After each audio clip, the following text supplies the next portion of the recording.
नमस्कार दोस्तों, आज हम वाक्य पढ़ रहे हैं। तो वाक्य बहुत ही सरल है। शब्दों के सार्थक समूह वाक्य के लिए तो हमें पता है, लेकिन आज हम वाक्य को अच्छी तरह समझना चाहते हैं। देखो, वाक्य क्या होता है। अगर आपसे पूछिए कि वाक्य के अंग कितने होते हैं, क्या बोले? अंग। अगर वो अंग नहीं लिखे तो वो बोल देगा अवयव। अवयव वाक्य के अंग या अवयव कितने होते हैं, तो याद रखना कितने होते हैं। 2 होते हैं। एक होता है उद्देश्य, एक होता है विधेय। इसको हम यहाँ लिखते हैं।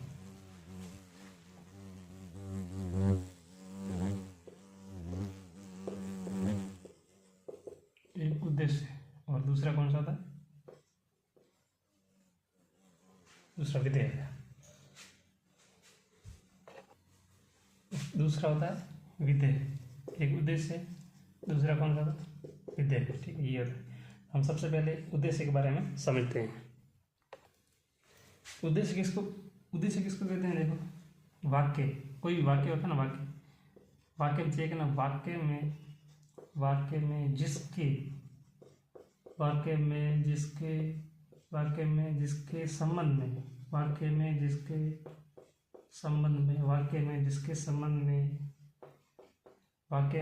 संबंध में कहा जा रहा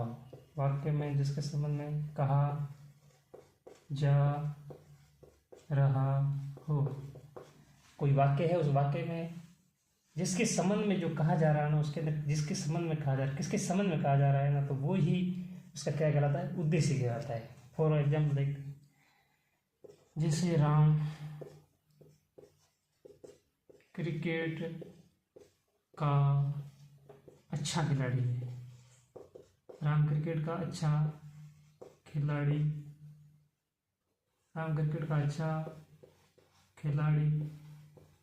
है।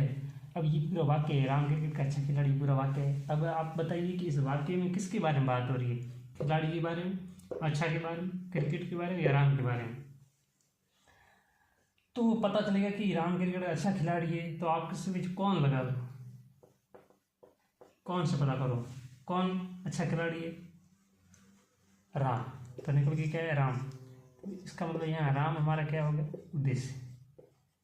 राम क्या उद्देश्य है? यानी वाक्य में जिसके संबंध में कहा जा रहा हो। तो यहाँ देखो, इस वाक्य में किसके संबंध में? ये क्रिकेट का अच्छा खिलाड़ी है, किसके संबंध में कहा जा रहा है? राम के संबंध में कहा जा रहा है। यानी राम के बारे में, संबंध में या बारे में।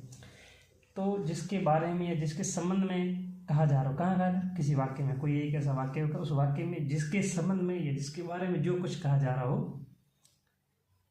तो जिसके संबंध में जो कहा जा रहा हो, कहा तो ये जा रहा है, ये किसके संबंध में कहा जा रहा है? राम के संबंध में कहा जा रहा है। तो यहाँ पे राम क्या हो जाएगा? उद्देश्य। तो देखो, यहाँ पे ये राम निकल के आया ना, तो राम तो यहाँ पे क्या हो गया? उद्देश्य है। लेकिन एक सवाल तक, तो ये पीछे वाला ये क्या है? ये क्या कहलाएगा? तो ये वाक्य के 2 अंग हमने पढ़े, 2 पार्ट होते हैं, एक तो उद्देश्य और एक विधेय। तो जिसके संबंध, वाक्य में जिसके संबंध में कहा जा रहा है, वो तो आपका उद्देश्य हो गया, ये उद्देश्य होगा। पीछे जो बचा है ना, ये क्या है? विधेय। पीछे बचा ये क्या है? विधेय। ये क्या कहलाता? विधेय। दूसरा क्या था? विधेय।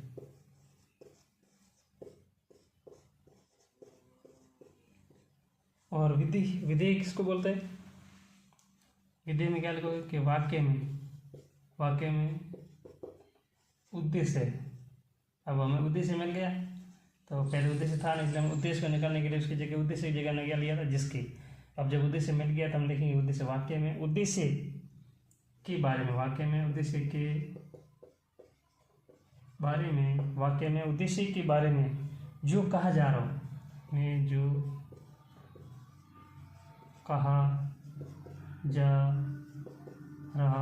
वाक्य में उद्देश्य के बारे में जो कहा जा रहा हो, वह क्या होता है? विधेय हो रहा है। जैसे अभी एक उदाहरण क्या दिया था कि राम क्रिकेट का अच्छा खिलाड़ी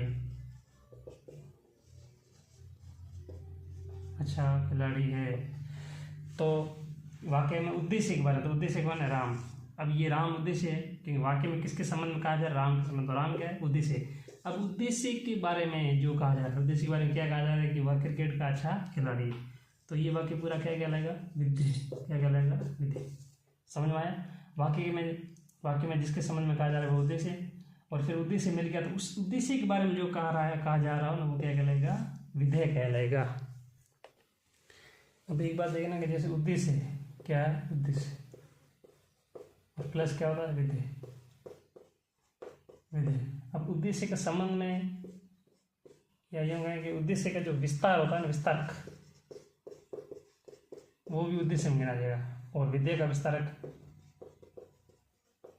विधेय में गिना जाएगा। जैसे देखते हैं, जैसे हमने पढ़ा था कि राम, तो कोई कहे कि नहीं मेरा बड़ा भाई राम, मेरा बड़ा भाई राम। अब मेरा बड़ा भाई राम, राम तक आ गया, तो अब राम से आगे ये पूरा सेंटेंस है ना, ये पूरा सेंटेंस क्या कहलाएगा? उद्देश्य। क्या कहलाएगा? उद्देश्य। अब राम, मेरा बड़ा भाई राम धार्मिक पुस्तकें पढ़ता है। धार्मिक पुस्तकें अधिक पढ़ता है। मेरा बड़ा भाई राम धार्मिक पुस्तकें अधिक पढ़ता है। अब आप बताओ कि धार्मिक पुस्तकें पढ़ता है, ये पूरा क्या है? ये विधेय है। विधेय में देखो कर्म क्या है? पुस्तक है, ये कर्म है, कर्म है, और ये क्या है? क्रिया है। तो क्रिया और क्रिया का विस्तार अधिक, अधिक किसके लिए है? अधिक पढ़ता है, यानी अधिक पढ़ता है, ज्यादा पढ़ता है, तो ये क्रिया का क्या है? विस्तार। और ये पुस्तकें कैसी है? धार्मिक है, तो ये कर्म का विस्तार ये, और क्रिया का विस्तार ये। तो कहने का मतलब, और ये राम उद्देश्य है, तो उद्देश्य का विस्तार क्या हो गया? ये हो गया मेरा बड़ा भाई राम, ये उद्देश्य का विस्तार हो गया। और विधेय में देखो ये कर्म का विस्तार का होगा, क्रिया का विस्तार होगा, और एक आपका होता है जिसको बोलते हैं आप पूरक। पूरक, और पूरक का भी कई बार विस्तारक आता है। पूरक का विस्तारक भी होता है। अब पूरक क्या होता है? कई बार क्रिया नहीं आती है, तो वहां पर पूरक माना जाता है। जैसे दर्शनीय स्थल, दर्शनीय स्थल है। जैसे किराड़ू, किराड़ू दर्शनीय स्थल है। अब यहाँ पे क्रिया है नहीं, तो यहाँ पे स्थल शब्द क्या है? पूरक है। क्या है? पूरक है। और पूरक कैसा है? दर्शनीय स्थल है। ये पूरक हो गया, ये इसका विस्तारक हो गया, तो ये भी किसमें आएंगे? विधेय। अब देखो वाक्य के कितने प्रकार हैं? वाक्य के प्रकार या भेद या प्रकार। तो आपसे पूछिए वाक्य के कितने प्रकार हैं? 3 प्रकार है। कौन कौन से? क्रिया के आधार पर वाक्य, अर्थ के आधार पर वाक्य, और रचना के आधार पर वाक्य का प्रकार, 3 है। देखो ये क्रिया तो पूरा यूँ समझो कि वाच्य हो गया। क्रिया के आधार पर 3 प्रकार होते हैं। कौन से? 3। एक तो कर्तृ, कर्तृवाच्य,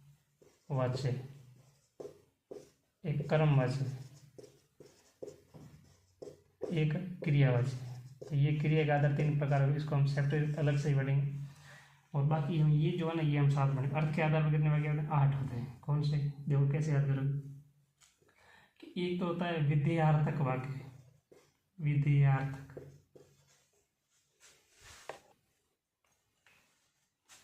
तो कौन सा होता है? विधेयार्थक।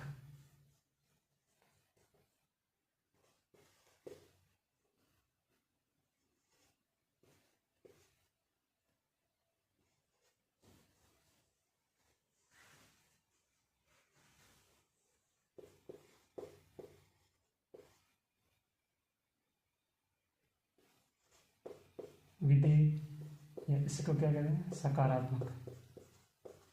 विधेय सकारात्मक वाक्य इसको बोलते हैं। ठीक है। और दूसरा होता है निषेध, निषेध। और तीसरा होता है निषेध या निषेधार्थक। ठीक है, ये कह सकते हैं। तीसरा होता है आपके, याद रखना, आज्ञा, आज्ञार्थक। फिर इच्छार्थक, आज्ञार्थक, इच्छार्थक वाक्य। फिर संदेह, संदेह सूचक, संदेह सूचक कह दो, या संदेहार्थक, संदेह सूचक या संदेहार्थक वाक्य, या संकेतार्थक। एक होता है संकेतार्थक, संकेतार्थक वाक्य। और एक होता है आपके विस्मयादि, विस्मयादि या विस्मय बोधक, विस्मय बोधक वाक्य है। और एक होता है आपके प्रश्न बोधक वाक्य, प्रश्न बोधक वाक्य। ये 8 हो गए इसमें हो गए, ठीक है। रचना के आधार पर पूछिए तो वाक्य कितने मेरे 3 है। कौन कौन से? एक तो साधारण, और एक होता है आपके मिश्र, और एक होता है आपके कौन सा? संयुक्त। ये 3 वाक्य थे। मिश्र, इसको मिश्र भी कह सकते हो या आप इसको मिश्रित भी कह रहे हो, मिश्र या मिश्रित। तो ये 3 प्रकार हो गए थे, ठीक है। अब हम इनको और इनको विस्तार से पढ़ते हैं। तो अर्थ के आधार पर हम देखते हैं, उसमें सबसे एक नंबर पहले हम देखते हैं सकारात्मक, इसी को हम कह सकते हैं विध्यार्थक वाक्य, विधेय वाक्य कह सकते, विधेय या विध्यार्थक कह दो, विधेय या विध्यार्थक वाक्य। दोस्तों ये क्या होता है? ये साधारण वाक्य होता है, सरल वाक्य होता है, सकारात्मक वाक्य होगा। जैसे कुछ भी, जैसे राम खाना खाता है, राम खाना खाता है। मोहन खेलता है, मोहन खेलता है, या मोहन क्रिकेट खेलता है। साधारण है, बस उसी को हम सकारात्मक या विध्यार्थक वाक्य कहते हैं, ठीक है। दूसरा होता है निषेधार्थक वाक्य, निषेधार्थक। निषेधार्थक क्या है? कुछ नहीं, इसमें सिर्फ ना याद रखना, ना नहीं याद आएगा, ठीक है। तो वो समझ निषेधार्थक वाक्य है। जैसे राम खाना नहीं खाता है, राम खाना नहीं खाता, मोहन नहीं खेलता है, मोहन नहीं खेलता है।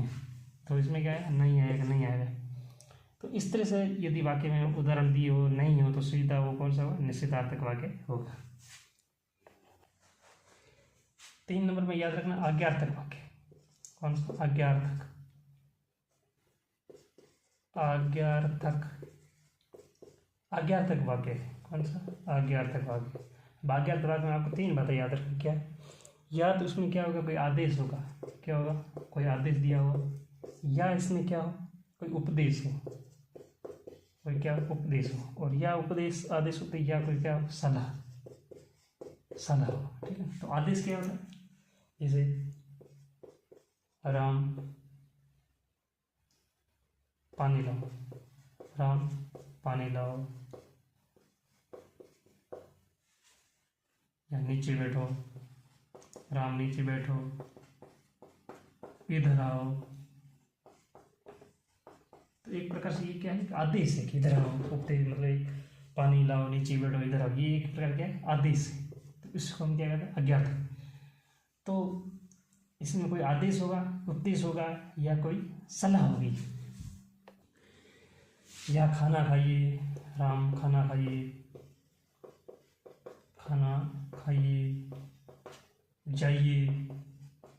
इस तरह शब्दांश समझ लो कौन सा होगा? आज्ञार्थक होगा। तो जैसे उपदेश क्या होगा? हमेशा सच बोलो, हमेशा सच सच बोलो, आदर करो, आदर करो। देखो ये उपदेशात्मक बात है, यानी कि हमें सच बोलो। ये उपदेश दिया जा रहा है कि कभी झूठ मत बोलो, सच बोलो, उपदेश दिया जा रहा है। सबका आदर करो, इसमें देखो उपदेश है। तो ये भी एक प्रकार क्या है? आज्ञा ही है, हमें सच बोलो, आदर करो। या कोई सलाह दी जाती है, जैसे तुम्हें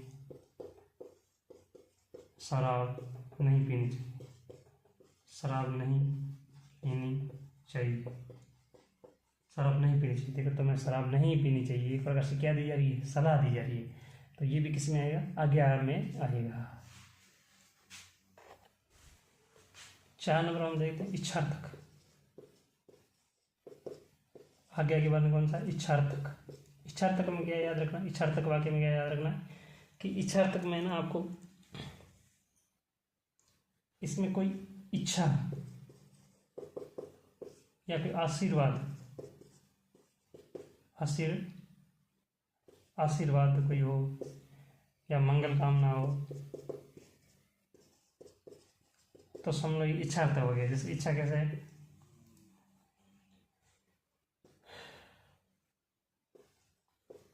भगवान करे तुम्हें जॉब मिल जाए।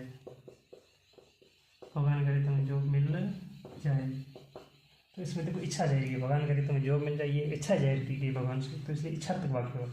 आशीर्वाद जैसे तुम सदा सुखी रहो, माता पिता के आशीर्वाद देंगे तुम सदा सुखी हो, तो इसमें देखो सुखी रहोगे, आशीर्वाद दिया जा रहा है, तो इच्छार्थक हो गया। ठीक है।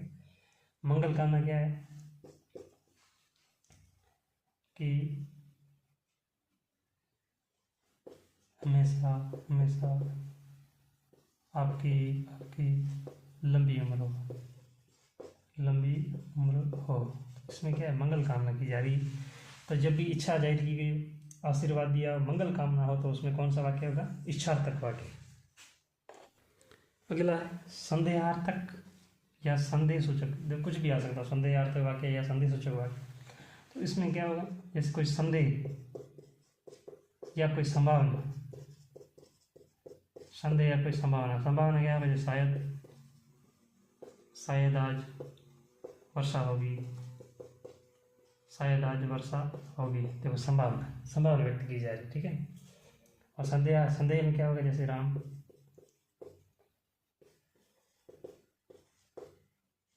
क्रिकेट खेलता होगा, ठीक है। तो ये होगा होगी या ये होगा ही होगा। तो राम क्रिकेट खेलता होगा, ये ऐसा संदेह हो रहा है कि शायद राम क्रिकेट खेलता होगा, मतलब शक हो रहा है कि हाँ राम क्रिकेट खेलता होगा। कंफर्म नहीं है लेकिन डाउट है कि हाँ राम क्रिकेट खेलता होगा, या राम ने चोरी की होगी, राम ने चोरी की होगी।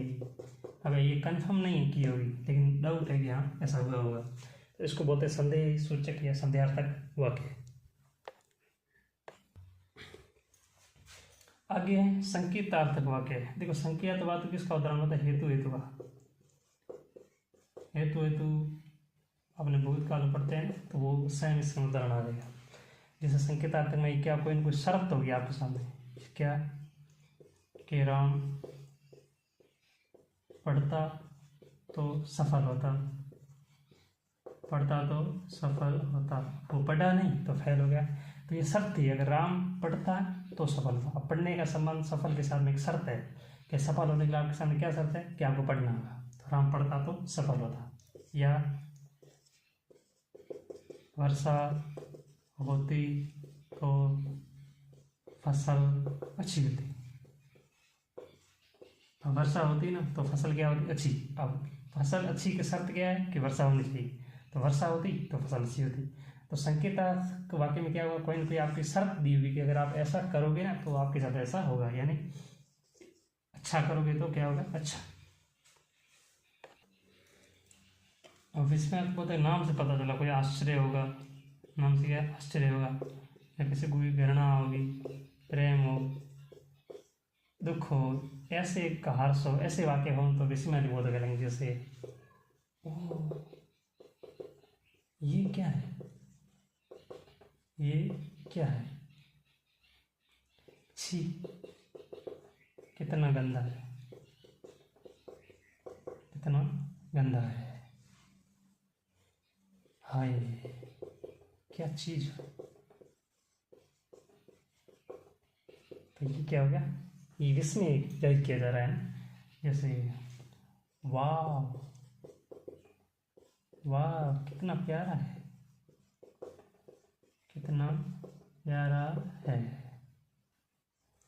ठीक है। तो इस तरह से ऐसे शब्द अगर आ जाए, ओ ची, ये सब विस्मय, इसमें कुछ नहीं, आप भी ध्यान रखना, निशान आएगा, समझ लेना कौन सा होगा, विस्मयादिबोधक वाक्य होगा। अब प्रश्न में क्या है कि वाक्य में कोई प्रश्न पूछा गया हो, प्रश्न किया जाता है, वाक्य में कोई प्रश्न किया गया हो, जैसे क्या हो, क्यों, किसने, कितना, ये सब अगर होना तो समझ लो इसमें क्या होगा, प्रश्नबोधक वाक्य होगा। अब हम पढ़ते हैं रचना के आधार पर वाक्य के भेद 3 होते हैं, हमने पढ़े थे, सरल, संयुक्त, मिश्र। तो हमने सरल देख लिया, तो सरल में क्या होगा, एक उद्देश्य होगा जहाँ आप एक उद्देश्य प्लस एक विधेय, एक उद्देश्य एक विधेय हो, वहाँ पे कौन सा वाक्य होगा? सरल वाक्य हो जाएगा वहाँ पे। ठीक है, ये ध्यान रखना। सरल वाक्य का दूसरा नाम साधारण वाक्य भी कह सकता है। क्या कह सकता है? साधारण वाक्य, सरल या साधारण वाक्य। जैसे राम क्रिकेट खेलता है, राम क्रिकेट खेलता है, मोहन पुस्तक पढ़ता है। तो ये इस तरह से वाक्यवान को समझ लीजिए, क्या साधारण है, सरल हो, इसमें ज़्यादा कुछ नहीं होंगे, किसी से जुड़े हुए नहीं होंगे, तोड़े हुए नहीं होंगे, नॉर्मल होंगे। ठीक है, तो मिश्र या मिश्रित है। देखो मिश्रित में ये शब्द क्या? आश्रित, यानी आश्रित। मिश्रित में क्या शब्द आ रहा है? आश्रित। अब आश्रित किसको बोलते हैं? जब किसी न किसी पर डिपेंड हो, किसी के ऊपर निर्भर हो, तो उसी को हम मिश्रित आश्रित वाक्य कहते हैं। यानी ऐसे वाक्य जो एक दूसरे पर या किसी पर क्या हो? निर्भर हो, ऐसे वाक्य हम मिश्र या मिश्रित वाक्य कहते हैं। इसकी खास विशेषता क्या है कि इसमें एक तो होगा, एक प्रधान उपवाक्य होगा, एक प्रधान उपवाक्य, एक प्रधान उपवाक्य प्लस एक प्रधान उपवाक्य होगा, प्लस क्या होगा? एक या एक से अधिक, एक या एक से अधिक, एक प्रधान उपवाक्य प्लस एक या एक से अधिक आश्रित, एक प्रधान उपवाक्य और प्लस एक या एक से अधिक क्या है? आश्रित उपवाक्य, आश्रित उपवाक्य। एक प्रधान वाक्य होगा और उसके ऊपर डिपेंड कोई एक आश्रित उपवाक्य हो सकता है या एक से अधिक आश्रित उपवाक्य हो सकते हैं। अब हम समझते हैं कि ये प्रधान उपवाक्य और आश्रित उपवाक्य होता क्या है। जैसे माँ ने कहा, माँ ने कहा, माँ ने कहा मोहन खाना खाओ, माँ ने कहा मोहन खाना खाओ। अब देखो यहाँ पे देखो, अब ये वाक्य एक दूसरे पर जुड़ी हुई है, टूटी हुई नहीं, अलग नहीं होगी, स्वतंत्र नहीं होगी, ये दोनों एक दूसरे पर डिपेंड है। जैसे यहाँ देखो, मोहन खाना खाओ, मोहन खाना खाओ, क्या तो ऐसे अर्थ निकल नहीं रहा। अकेला अकेला होता ना तो निकल जाता है, लेकिन नहीं लिख रहा है। क्या नहीं निकल रहा है? ये हटाएंगे तब पता चलेगा। हाँ, मोहन खाना खाने के बाद कौन कह रही है? उसकी माँ कह रही है कि माँ ने कहा मोहन खाना खाओ। तो मोहन खाना खाओ, ये जो वाक्य है ये किस पर निर्भर है? इस वाक्य पर निर्भर है। माँ ने कहा, माँ ने कहा कि, यहाँ की लिख देना, माँ ने कहा कि मोहन खाना खाओ। तो अब इसमें देखो मेन वाक्य, प्रधान वाक्य ये क्या लिखा हुआ? एक प्रधान उपवाक्य होगा। अब इस वाक्य में प्रधान बड़ा वाक्य कौन सा है? जो बात कहेगा, जिसके ऊपर काम डिपेंड है, काम निर्भर करता है। जैसे माँ ने, इस वाक्य में जो काम किस पर डिपेंड है? माँ ने कहा। इंपॉर्टेंट बात तो ये है, मेन बात माँ ने कहा है। तो माँ ने कहा, यहाँ तक ये पूरा वाक्य क्या होगा? प्रधान उपवाक्य। ये क्या है? प्रधान उपवाक्य, ये प्रधान उपवाक्य है। अब इस प्रधान उपवाक्य पर इस की के माध्यम से ये वाक्य जुड़ा हुआ पूरा इसके ऊपर डिपेंड है, इसलिए ये आश्रित उपवाक्य हो गया। क्या होगा? आश्रित उपवाक्य। पहली बात तो ये क्लियर करें कि हमें उपवाक्य क्यों कह रहे हैं। क्यों? क्योंकि ये पूरा एक वाक्य है, जब इसके टुकड़े कर जाएंगे तो क्या उपवाक्य ही होगा भाई। ये पूरा यहाँ से यहाँ तक क्या है? वाक्य। लेकिन जब हम इसको टुकड़े कर रहे हैं, तब ये इधर वाला इधर, इधर वाला इधर, तो इसमें से ये एक आधा उपवाक्य है, यानी ये उपवाक्य हो गया, ये उपवाक्य है। जब ये दोनों जोड़ेंगे तब ये उपवाक्य हट जाएगा, पूरा वाक्य बनेगा। कहने का मतलब पूरी एक लाइन वाक्य होती है, उसके दो टुकड़े कर देंगे तो वो उपवाक्य में बन जाएगी। अब ये वाला उपवाक्य प्रधान है, क्योंकि इसमें बात कही जा रही है किसी के द्वारा, तो ये मेन बात है, प्रधान है, इसलिए ये प्रधान उपवाक्य हो गया। और इसके ऊपर ये बेचारा डिपेंड है, इसलिए उपवाक्य तो है लेकिन ये इस पर डिपेंड है, इसलिए इसका हमने नाम क्या रखा कि ये इस पर निर्भर करता है, इसलिए इसका नाम है आश्रित उपवाक्य। अब दूसरा देखो, यदि तुम पढ़ते तो सफल हो जाते। अब देखो ये पूरा वाक्य है, लेकिन हम सबसे पहले दो टुकड़ों में करेंगे तो किस में चला जाएगा? उपवाक्य में बटेगा। फिर टुकड़े करेंगे तो किस में बटेगा? उपवाक्य में बटेगा। उपवाक्य में बटेगा तो क्या कहलाएगा? एक तो वो प्रधान मेन वाक्य जिसके बारे में बात कही जा रही है। क्या कही जा रही है? कि तुम पढ़ते तो सफल हो जाते। अब ये सफल होने की बात किस पर है? पढ़ने पर बात है बेटे। यदि देखो, यदि तुम पढ़ते तो, और ये तो के माध्यम से जुड़ी हुई है, और ये क्या है? सफल हो जाते। तो ये तुम पढ़ने की बात क्या है? प्रधान है। तो प्रधान उपवाक है। और ये सफल हो जाने के बाद क्या है, उस पर आश्रित है। क्यों आश्रित है? क्योंकि ये सफल कब होता है, जब पढ़ता। तो तुम पढ़ते तो सफल हो जाते। और इसमें देखो तुम क्या है, इसमें उद्देश्य है। और ये पढ़ते, ये यहाँ पे क्या है, पढ़ता विधेय है, ठीक है। और ये सफल हो जाते, ये भी क्या है, विधेय है। तो ये इतना टुकड़ा और ये टुकड़ा, ये दोनों किस पर डिपेंड है, यदि और तो के माध्यम से एक दूसरे पर जुड़े हुए हैं। इसलिए यहाँ पे क्या होगा, मिश्री आश्रित वाक्य हो जाएगा। कहने का मतलब है, पहले आने वाले प्रधान वाक्य पर दूसरा जो उपवाक्य होता है वो उसके ऊपर कहीं ना कहीं जुड़ा हुआ या उसके ऊपर डिपेंड होता है, आश्रित है। अगर उसको हम टुकड़े कर दें तो उसका स्वतंत्र अस्तित्व नहीं रह पाता है, अर्थात उसका स्वतंत्र, वो सार्थक नहीं होता, उसका कोई अर्थ नहीं निकलता है। जैसे मैं यहाँ से टुकड़े करके आपको बताऊँ, सफल हो जाते, क्या सफल हो जाते, कोई अर्थ नहीं निकला है। फिर ये हटा दे तो पता चलता है भाई तुम पढ़ते तो सफल हो जाते। तो कहने का मतलब दोनों का अलग स्वतंत्र अर्थ नहीं होता है, ये कहीं ना कहीं एक दूसरे पर क्या होते हैं, डिपेंडेंट होते हैं। अब मिश्रीय आश्रित वाक्य के कुछ प्रकार होते हैं, 3 प्रकार है। देखो, संज्ञा आश्रित वाक्य है। तो संज्ञा आश्रित वाक्य वो होते हैं जो किसी संज्ञा के ऊपर आश्रित हो। फॉर एग्जाम्पल, जैसे गांधी ने कहा कि अहिंसा का पालन करो।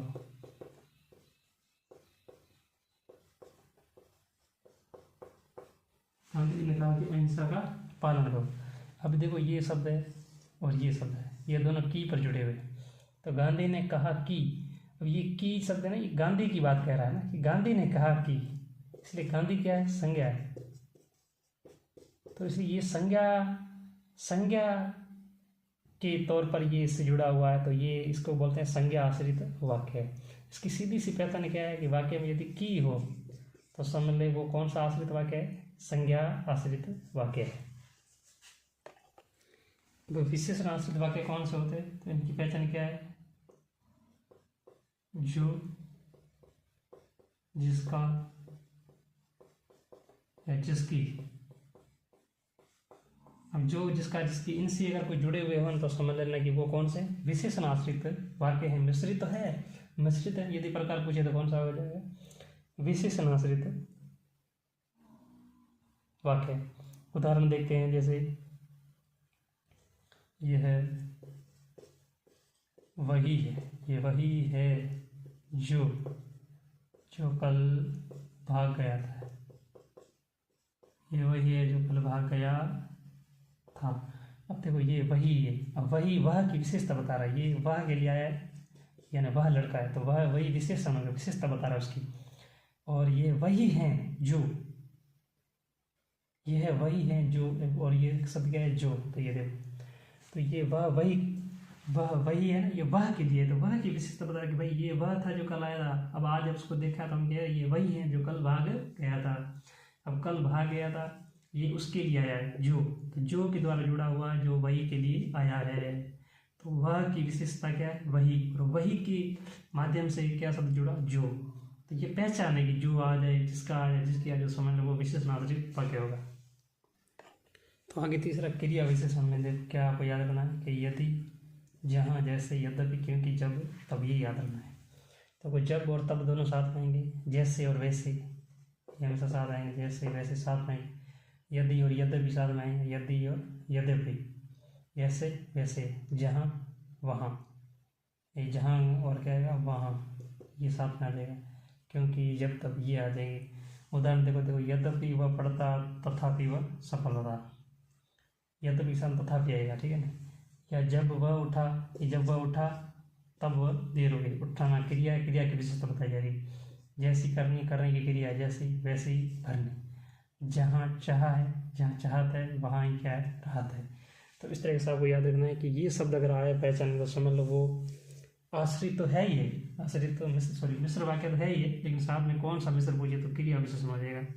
जैसे ये जोड़े होंगे, यद्यपि आ जाए तो उसके जो साथ तथापि आ जाएगा, यद्यपि, तथापि, जैसे वैसे, जहाँ वहाँ, और जब,